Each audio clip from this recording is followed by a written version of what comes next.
cameras running around, having all these people, how do you as a director structure a show like this going, okay, how do I get the best angles that I'm putting on this live stream right now? Oh, that's a brilliant question. Yeah, it's a tough one. I mean, there's a lot of, we learned from getting it wrong. I think, there's one of the saying that we like to go by is, we'll go out of a show, especially like the Metro, and the one thing we'll walk away with is thinking of like all of the things that we missed.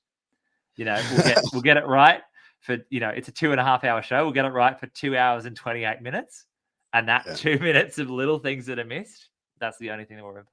And that's what we learned from. But in terms of structure, we've started to, we've built our own language. It's like, I don't know if I want to tell you because then it's like, you'll know. But like in terms of like entrances, there's specific camera cuts. And we usually do the same ones to go, in wide nameplate shot out to, especially with the new slider. There's a lovely new slider that we have. We love to, especially during rumbles. Yeah, I'm sure you noticed in the rumble, we love to cut to that gets ring and entranceway.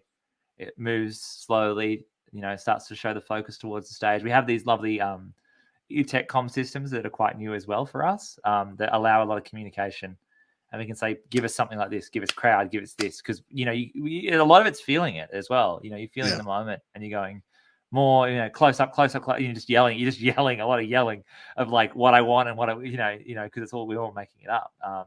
But there are things, that we discussed beforehand that go, this is important. Here's how I think we should cover it. The opening of the show at the King of the Metro, that was something we actually rehearsed, which we don't do often.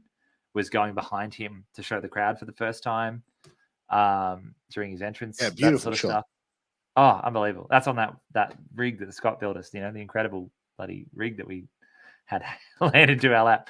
But it's a lot of it is we bounce off what we're seeing.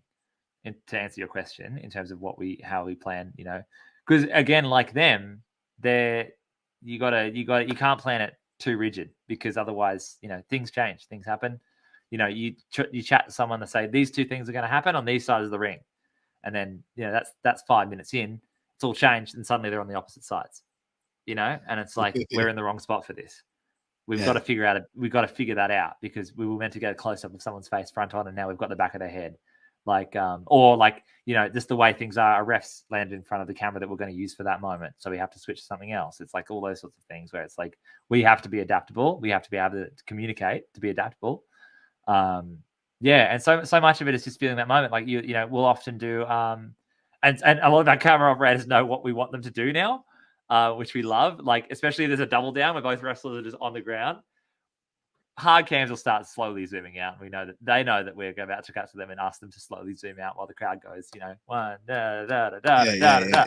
And, we're slowly zooming out and these people are like on the ground, like fight forever. A lot of chants. We love to do a slow zoom as well. We love pops on flips now as well. That's one of my favorite things is doing a little zoom pop when someone does, like they're on the turnbuckle. Yeah. We're in, and then as they do go to the jump, we pop out and then they do the flip. All those little things. Yeah, 100%. And I think that it's such one of those interesting like industries to be able to like filmmaking, but also like filming professional wrestling. Like I think it would be one of the hardest things to perform, like as to film, I should say. Because it's like it's just so unpredictable. You know what I mean? Like every move, every moment, you're not going to know what's going on. Like as you said, you got to be adaptable and be able to sort of move around. We've come this close. We've come this close. We've ruined a camera in Melbourne. That's the only time we've ruined a camera. But we've come this close every other time. And it's like things like Robbie's got a 619 through the rope while they're in the buckle.